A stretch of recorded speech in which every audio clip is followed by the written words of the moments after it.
roketli uçak yapacağız. Hadi bize bakalım. Önce bunu böyle yapacaksınız. Dikkatlice, yavaşça çizgilerine dikkatli olun.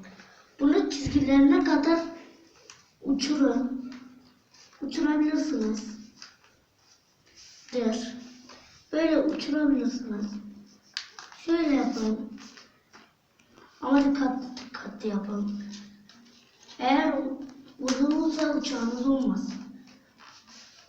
Uçlarına da dikkatli olun. Uçlar da dikkatli olmalı arkadaşlar. Şimdi uçlarını yapacağız. Uçağımız gördüğünüz gibi roket uçağı. Adı roket uçağı. Adını bu uçakları hepsini nerede öğrendiğimi söylemem bir sır.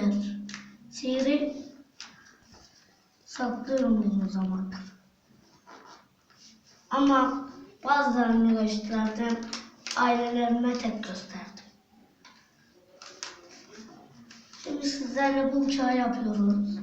Yapa çok uzun sürüyor. Bizi izlediğiniz için hepinize çok teşekkürler. İzlediğiniz için hepinize çok teşekkürler.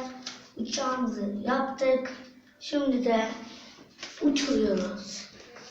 Şimdi uçuruyoruz uçağımızı. Gördüğünüz gibi uçuyor. Uçuyor ve uçuyor.